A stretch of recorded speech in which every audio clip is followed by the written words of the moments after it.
Assalamualaikum warahmatullahi wabarakatuh. Di sini kami dari kelompok 2 yang akan mempresentasikan tentang penerimaan negara. Oke, yang pertama adalah sumber-sumber penerimaan negara. Apa aja sih sumber-sumber penerimaan negara itu? Sumber-sumber penerimaan negara dapat digolongkan menjadi 9, yaitu pajak, retribusi, keuntungan yang diperoleh dari perusahaan-perusahaan negara, denda atau rampasan yang diperoleh pemerintah, sumbangan masyarakat, pencetakan uang kertas, hasil dari undian negara, pinjaman, dan yang terakhir adalah hadiah. Oke, yang pertama adalah pajak. Pajak adalah pembayaran iuran oleh rakyat kepada negara yang dapat dipaksakan dan tanpa balas jasa yang secara langsung bisa ditunjuk. Misalnya saja, pajak kendaraan bermotor, pajak penjualan barang mewah, pajak bumi bangunan, dan sebagainya. 2 yaitu retribusi. Retribusi adalah suatu pembayaran dari rakyat kepada negara di mana adanya hubungan antara balas jasa yang langsung diterima dengan adanya pembayaran retribusi tersebut. Misalnya saja, pembayaran uang kuliah, uang langganan listrik, retribusi pasar, dan sebagainya. Yang ketiga, keuntungan dari perusahaan-perusahaan negara. Penerimaan dari keuntungan perusahaan ini berasal dari penjualan barang-barang yang dihasilkan oleh perusahaan-perusahaan negara tersebut. 4. Denda dan perampasan yang dilakukan oleh pemerintah. 5. Sumbangan masyarakat atas jasa-jasa yang telah diberikan oleh negara seperti pembayaran biaya-biaya perizinan, tol atau pungutan sumbangan pada jalan raya tertentu. Seperti contohnya di Jagorawi. Kelima, pencetakan uang kertas. Negara mempunyai kekuasaan untuk mencetak uang kertas sendiri atau meminta kepada bank sentral agar memberikan pinjaman kepada negara walaupun tanpa suatu backing. Yang keenam, hasil dari undian negara. Dana yang diperoleh dari hasil undian ini adalah negara menjual lembaran surat undian. Harga surat undiannya tersebut sangat murah sehingga masyarakat yang membeli tidak begitu merasakan rugi. Jika mereka yang mendapatkan suatu kemenangan tentulah pasti akan merasa senang. Tetapi dalam mengumpulkan dana usaha ini membawa akibat yang kurang baik bagi kehidupan rakyat kecil. Mengapa demikian? Karena mereka berlomba dalam mencari kemenangan tanpa melihat kemampuan serta kurangnya perhitungan. Yang 8, pinjaman. Pinjaman atau utang negara bisa berasal dari dalam negeri maupun dari luar negeri. Pada umumnya negara berkembang mengandalkan sebagian besar pada pinjaman dalam melakukan pembiayaan pembangunannya. Yang terakhir atau yang ke-9 yaitu hadiah. Sumber dana ini terjadi seperti adanya apresiasi dari pemerintah pusat memberikan hadiah kepada pemerintah daerah, atau dari swasta memberikan hadiah kepada pemerintah, dan dapat pula terjadi dari pemerintah suatu negara kepada pemerintah negara lain. Selanjutnya saya akan menjelaskan tentang distribusi beban negara. Hal penting untuk menentukan sumber keuangan negara itu adalah pemecah masalah mengenai prinsip-prinsip yang harus ditempuh untuk mendistribusikan beban keuangan negara kepada para anggota masyarakatnya. Kita mulai dari sumber penerimaan negara yang berasal dari pajak, karena pajak merupakan sumber penerimaan negara terbesar bagi negara manapun. Pajak itu memiliki 2 fungsi, yaitu sebagai fungsi budget dan sebagai fungsi pengatur. Sebagai fungsi budget yang sudah kita ketahui bahwa pajak sebagai sumber penerimaan negara yang paling utama yang digunakan untuk membiayai pembangunan-pembangunan. Yang kedua, sebagai fungsi pengatur, pajak sebagai alat untuk mengatur dan mengawasi kegiatan-kegiatan swasta maupun masyarakat di dalam perekonomian. Atau yang dimaksudkan itu adalah pajak untuk mengatur perekonomian guna menuju pertumbuhan ekonomi yang lebih cepat, mengadakan redistribusi penghasilan serta stabilisasi ekonomi. Kemudian dapat kita perluas bahwa untuk mengatur kegiatan-kegiatan seperti kegiatan produsen dan kegiatan konsumen untuk mencapai tujuan masing-masing. Yang kedua, saya akan menjelaskan tentang prinsip-prinsip. Yang pertama adalah prinsip Smith-Canons. Dalam mendistribusikan beban negara atau dengan kata lain kegiatan-kegiatan negara sebagian besar dibiayai oleh penerimaan dari pajak, maka terdapat masalah pengenaan pajak atau pembebanan pajak kepada wajib pajak. Dalam pengenaan pajak ini, Adam Smith ini mengajukan beberapa prinsip pengenaan pajak yang disebut dengan Smith-Canons. Yang pertama adalah prinsip keadilan. Pajak itu harus sesuai dengan kemampuan relatif oleh setiap wajib pajak. Yang kedua adalah prinsip kepastian. Pajak itu harus tegas, jelas, dan pasti bagi setiap wajib pajak agar setiap wajib pajak itu mengerti dan memudahkan administrasi negara. Yang ketiga adalah prinsip kelayakan atau kecocokan, yaitu pajak itu jangan sampai menekan wajib pajak agar wajib pajak itu dapat suka atau senang untuk melakukan pembayaran pajak. Yang ketiga adalah prinsip ekonomi. Prinsip ekonomi ini adalah pajak itu seharusnya itu menimbulkan kerugian yang minimal. Jadi jangan sampai biaya pemungutan pajak itu lebih besar daripada jumlah yang diterima oleh negara atau jumlah penerimaan negara.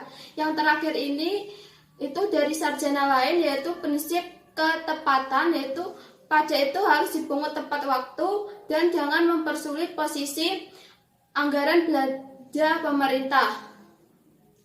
Yang kedua adalah selain prinsip-prinsip di atas, untuk memajukan sistem perpajakan yang lebih baik terdapat pendekatan, yaitu pendekatan benefit envelope dan ability to pay envelope. Untuk benefit envelope ini yaitu prinsip pengenaan pajak berdasarkan manfaat yang diterima oleh wajib pajak dari pembayaran pajak kepada pemerintah. Seperti halnya pembelian barang atau jasa oleh pembeli, maka harga barang atau jasa itu harus sesuai dengan manfaat yang dinikmati pembeli atas barang dan jasa.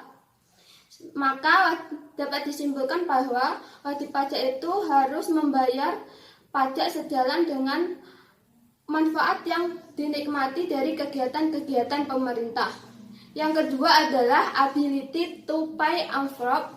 Itu adalah prinsip kemampuan wajib pajak berdasarkan daya pikul wajib pajak. Wajib pajak ini itu dibebankan atau dikenai pajak berdasarkan kemampuan wajib pajak. Misalnya, jika wajib pajak memiliki kemampuan yang sama, akan dikenai pajak dengan beban yang sama.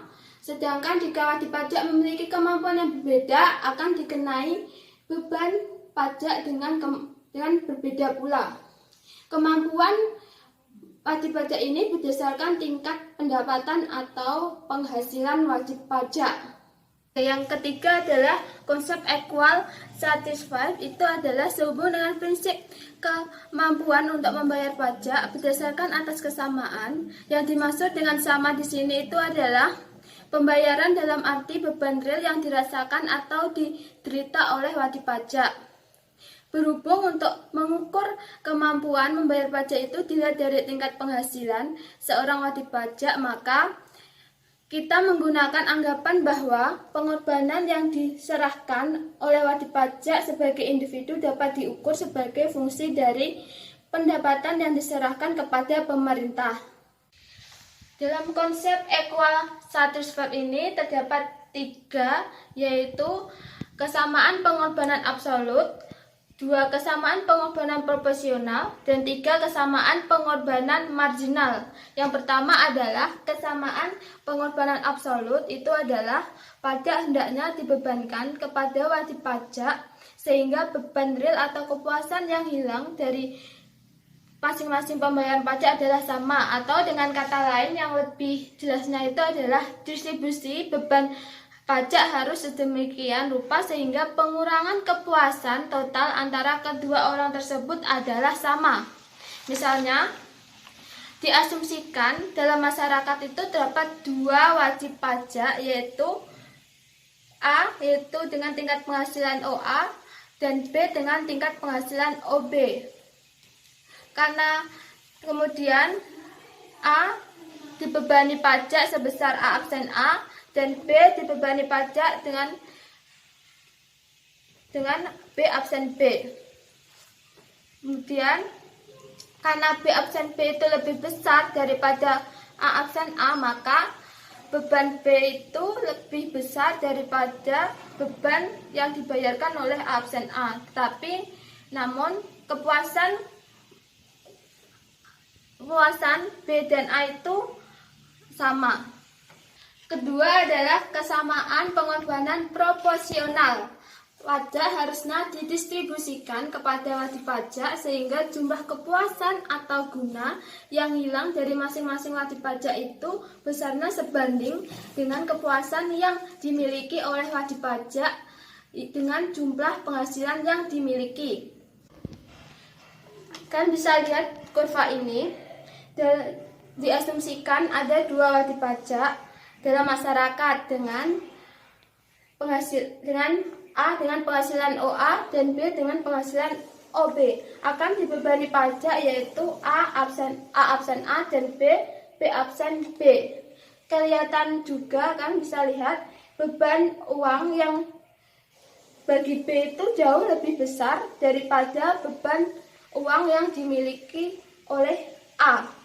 Tapi sebenarnya beban real yang dimiliki oleh masing-masing wajib pajak itu sebanding dengan besarnya kepuasan total yang dimiliki oleh masing-masing wajib pajak. Ini kita ketahui bahwa perbedaan pendapatan itu lebih kecil daripada pajak yang ditargetkan pemerintah, yaitu perbedaannya sebesar OA, dan pajak yang ditargetkan pemerintah itu sebesar CE. Dari kurva ini dapat kita lihat bahwa penghasilan A yaitu sebesar OA dan penghasilan B yaitu sebesar OB. Pada awalnya OA ini bebas pajak dan individu B memiliki pajak sebesar DE.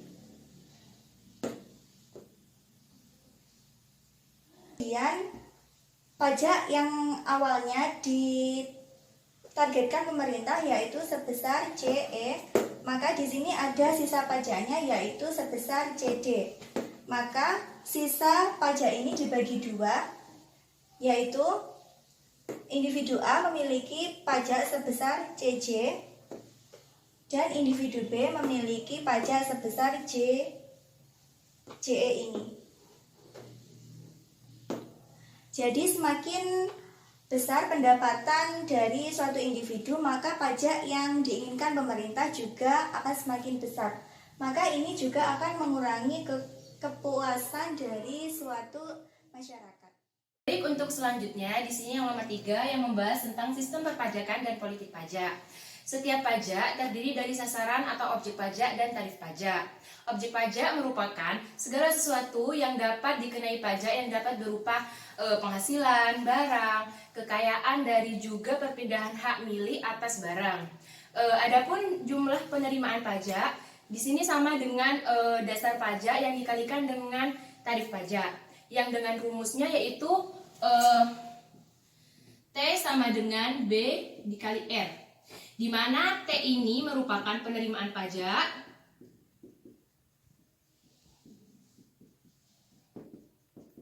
B ini merupakan dasar pajak, Dan R merupakan tarif pajak atau tarif pajak rata-rata. Dengan membandingkan antara beban pajak dari setiap macam pajak dengan seluruh jumlah penghasilannya ditambah dengan nilai keseluruhan kekayaan setelah dikurangi dengan kebutuhan pokok atau kebutuhan esensial dari seorang wajib pajak. Maka dari itu struktur pajak di sini dapat digolongkan menjadi 3 macam, yaitu pajak yang bersifat progresif, pajak yang bersifat proporsional, dan pajak yang bersifat regresif. Yang struktur pajak yang tadi yaitu ada 3 macam, yaitu pajak bersifat progresif, pajak bersifat proporsional, dan pajak yang bersifat regresif. Yang pertama, pajak bersifat progresif. Pajak dapat dikatakan progresif apabila pajak tersebut dikenakan dengan persentase yang semakin tinggi dengan semakin tingginya kemampuan orang untuk membayar pajak, atau bisa disebut juga dengan taxable capacity. Kemudian yang kedua ada pajak yang bersifat proporsional. Pajak dapat dikatakan proporsional apabila pajak tersebut dikenakan dengan presentasi yang sebanding dengan perkembangan penghasilan dari setelah dikuranginya kebutuhan esensial atau kebutuhan pokok. Yang ketiga ada pajak yang bersifat regresif. Pajak dapat dikatakan regresif apabila pajak tersebut dikenakan dengan perkembangan dari yang kurang sebanding dari perkembangan taxable capacity atau kemampuan untuk membayar pajak. Pajak bersifat progresif jika dicontohkan dapat dilihat dari tabel seperti ini, yaitu ketika penghasilan mengalami peningkatan dari 1.000 ke 1.500 ke 2.000, maka akan diikuti dari kenaikan dari jumlah pembayaran pajak juga yang akan meningkat dari 100 ke 200 dan ke 300. Tarif rata-rata akan meningkat dengan semakin tingginya penghasilan dari pajak tersebut.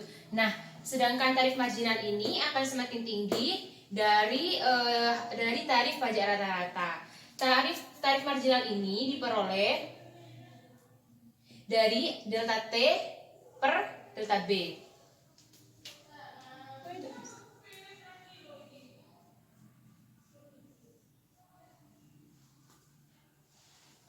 Delta T kita peroleh dari 200 dibagi 100.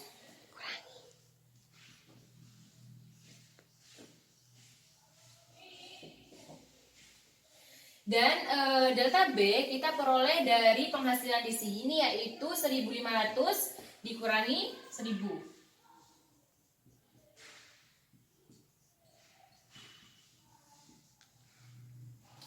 Oh maaf, ini tadi 200 dikurangi 100 hasilnya 100. Taruh sini nggak muat.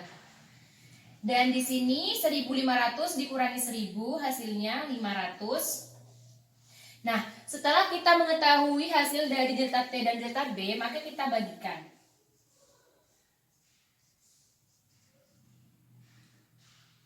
Delta T 100 dan delta B 500. Hasilnya yaitu 20%. Nah, 20% sama seperti tarif marginal di sini, yang hasilnya di sini. Untuk yang kedua, contohnya juga cara pengerjaannya juga sama seperti ini tadi. Nah, dan yang untuk tarif rata-rata ini terhadap penghasilan diperoleh dari 2 dibanding 1 dibagi 1, yaitu 100 dibagi 1.000. 100 dibagi 1.000 hasilnya 10%. Begitupun juga dengan selanjutnya, yaitu 13,3%, 15%, hasilnya dari ini semua. Ini dibagi ini dibagi ini. Yang bersifat proporsional, jadi contohnya di sini dapat dilihat pada tabel seperti ini. Jadi apabila penghasilan atau kemampuan membayar pajak seseorang ini meningkat 10%, maka akan dikenai pajak juga yang sama besarnya 10%, lebih tinggi dari semula. Dan di sini meski mau setinggi berapapun penghasilannya, akan tetapi tarif rata-rata terhadap penghasilannya di sini akan tetap. Begitu juga dengan tarif marginalnya. Seperti itu. Dan yang ketiga, di sini ada pajak yang bersifat regresif. Pajak yang bersifat regresif ini merupakan kebalikan dari pajak yang bersifat progresif tadi, di mana penghasilannya di sini juga meningkat, akan tetapi tarif rata-rata terhadap penghasilannya di sini menurun. Dan untuk tarif marginal, cara pendapatannya ini dengan cara yang sudah saya jelaskan tadi di awal. Nah, berdasarkan penjelasan yang saya jelaskan tadi, dapat dikatakan bahwa pajak penghasilan dan pajak kekayaan di sini biasanya lebih bersifat progresif, sedangkan pajak penjualan di sini biasanya bersifat regresif. Hal ini disebabkan oleh usaha negara mengurangi kesenjangan dalam distribusi penghasilan, sehingga sistem pajak yang bersifat progresif tadi itu hanya dapat diterapkan pada penghasilan sebagai objek pajak, bukan pada transaksi penjualan. Di lain pihak, pajak penjualan yang bersifat regresif karena setiap transaksi yang sama akan dikenai dengan tarif pajak penjualan yang sama. Sehingga walaupun ada seseorang yang penghasilannya tinggi, akan tetapi di sini pajak yang dikenakannya itu sama besarnya dengan orang yang berpenghasilan rendah. Apabila mereka melakukan transaksi yang sama besar nilainya, seperti itu. Untuk yang terakhir yaitu mengenai pergeseran beban pajak, di mana ada permasalahan lain dari sistem perpajakan, di mana wajib pajak itu mengenai jumlah yang dibayarkan itu bukan merupakan tanggungan dari wajib pajak tersebut, melainkan ada pihak lain yang menjadi pemikul dari beban pajak tersebut. Dalam hal ini, wajib pajak tersebut telah menggeserkan sebagian atau seluruh dari beban pajaknya itu kepada orang lain. Jadi permasalahan dari distribusi pajak itu mengenai siapa sebenarnya yang menjadi pemikul pajak yang sudah dilakukan pergeseran tadi, yaitu jadi dapat disimpulkan yaitu pergeseran beban pajak ini artinya adalah suatu perbuatan penghindaran jumlah yang dibayarkan oleh wajib pajak tersebut yang bersifat lunak dan tidak ada sanksinya, bila mana ada suatu permasalahan yang dapat menimbulkan tidak ada langgaran hukumnya. Dalam hal ini pergeseran beban pajak menimbulkan dua sifat pajak, yaitu pajak langsung dan pajak tidak langsung, di mana artinya pajak langsung itu pajak yang tidak dapat digeserkan, sedangkan pajak tidak langsung itu pajak yang dapat digeserkan. Contohnya seperti pajak penjualan, pajak pertambahan nilai, dan pajak cukai dan lain sebagainya. Dan untuk tahap proses pergeseran itu ada 4 tahap, yaitu yang pertama adalah impact of taxation, yang kedua yaitu the receiving of taxation, yang ketiga adalah incident of taxation, yang keempat adalah effect of taxation. Ada 4 tahap dalam proses pergeseran beban pajak. Yang pertama adalah impact of taxation, di mana beban pajak yang dibayarkan itu oleh wajib pajak sebagai penanggung jawab dan diperhitungkan oleh suatu negara dengan negara tersebut yang mengenakan pajak tersebut. Yang kedua adalah receiving of taxation, artinya adanya pergeseran beban pajak dari wajib pajak itu kepada pemikul pajak. Untuk yang ketiga adalah incident of taxation, di mana adanya beban moneter akibat dari pergeseran beban pajak tersebut, dan beban pajak tersebut ketika sudah digeserkan maka tidak dapat digeserkan lagi. Untuk yang tahap terakhir adalah effect of taxation, di mana tahap ini adalah tahap dari efek dari suatu pergeseran beban pajak atau akibat dari suatu pergeseran beban pajak yang adanya suatu konsekuensi seperti halnya adanya suatu kesenjangan yang mengakibatkan distribusi penghasilan itu akibat dari suatu pergeseran beban pajak tersebut. Ada 2 macam pergeseran pajak, yaitu ada forward shifting dan ada backward shifting. Forward shifting adalah pergeseran pajak ke depan. Kemudian kalau backward shifting adalah lawan dari forward shifting, yaitu pergeseran pajak ke belakang. Misalnya saja dalam contoh forward shifting dan backward shifting, yaitu misalnya perusahaan rokok telah dikenakan suatu pajak, yaitu pajak cukai dari negara.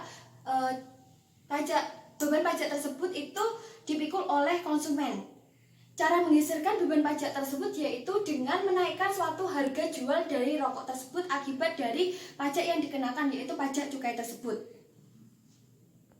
Dalam hal itu adanya pergeseran beban pajak ke depan, yaitu harganya yang dinaikkan, harga jual yang dinaikkan, harga jual rokok yang dinaikkan. Tetapi seandainya jika suatu pergeseran ke depan atau forward shifting itu tidak dapat berhasil, tidak dapat dilakukan, maka akan adanya suatu pergeseran beban pajak yang ke belakang, yaitu lawan dari backward shifting, yaitu backward shifting, yang artinya itu beban pajak itu digeserkan ke belakang, yaitu menekan suatu harga inputnya, harga pembelian input, maksudnya harga suatu bahan baku dari suatu rokok tersebut, misalnya saja tembakau, yaitu pergeseran beban pajak forward shifting, pergeseran beban pajak ke depan. Ada kurva seperti contoh berikut ini. Ketika perusahaan itu sebelum dikenakan pajak, yaitu harga dari suatu barangnya yaitu sebesar PM sama dengan ON atau NO. Jadi harga sebelum dikenakan pajak, yaitu sedangkan jumlah barang yang diperjualbelikan yaitu sebesar OM sama dengan NP. Kemudian suatu perusahaan itu dikenakan pajak dari suatu negara, maka akibatnya suatu perusahaan tersebut akan menaikkan suatu harga yang akan dilakukan kepada konsumen, akan dibebankan kepada konsumen, yaitu ketika sudah dilakukan pajak maka bergeser ke arah kiri, yaitu kurva penawarannya menjadi di P aksen. Sebelumnya kan di P, kemudian di P aksen, yaitu harga barunya yaitu P aksen yaitu sama dengan M aksen, kemudian jumlah barangnya menjadi P aksen sama dengan N aksen ini, atau sama dengan M aksen. Setelah dikenakan pajak, perusahaan itu kurva dari penawarannya itu ikut bergeser ke kiri. Dengan kata lain, penawaran akan barang itu juga ikut berkurang, karena akibatnya pajak dari itu merupakan bagian dari biaya produksinya dari suatu perusahaan tersebut, sehingga beban pajak itu akan digeserkan kepada konsumen. Dalam hal ini maka harganya itu akan dinaikkan dari mula-mula sebelum dilakukan pajak, beban pajak itu MP. Kemudian setelah dilakukan pajak, beban pajak menjadi MT.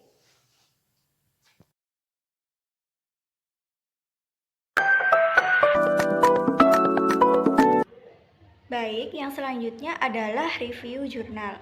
Kami dari kelompok 2 mengambil judul jurnal yaitu Analisis Penerimaan Negara Bukan Pajak atau PNBP melalui penerapan Peraturan Pemerintah Republik Indonesia Nomor 12 Tahun 2014 pada Balai Taman Nasional Wakatobi.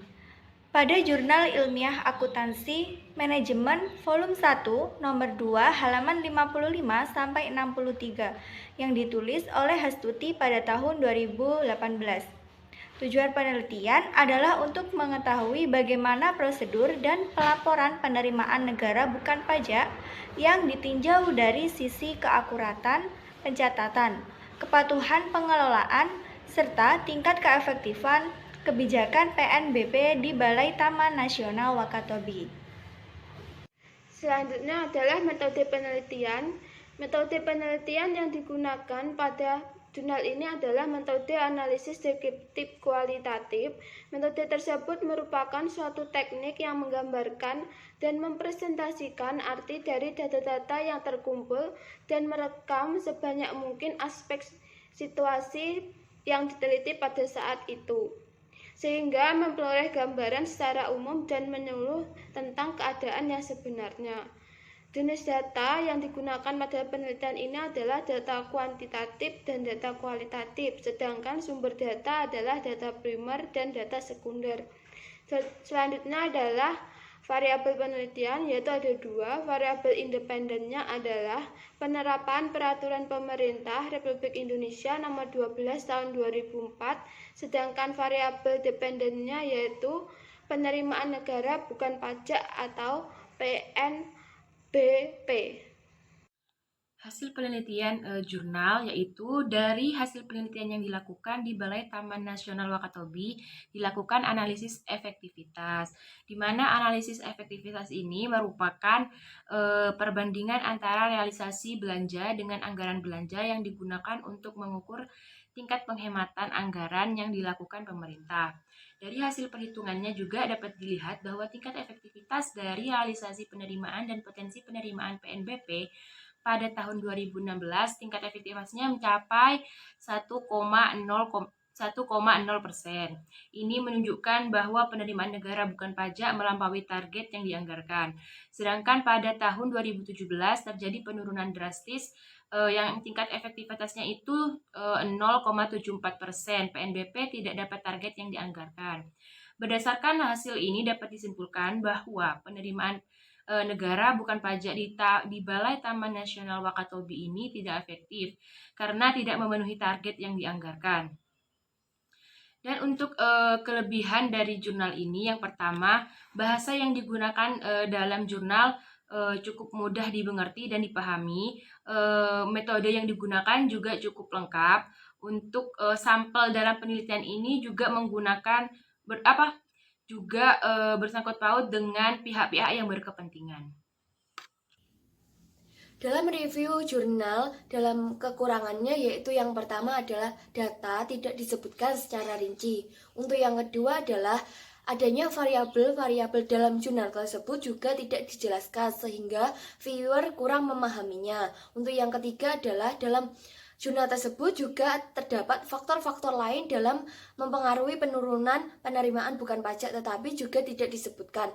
Untuk yang keempat adalah dalam jurnal tersebut tidak menyebutkan secara menyeluruh dari tahun ke tahun tetapi hanya perbandingan dari tahun 2016 dan 2017.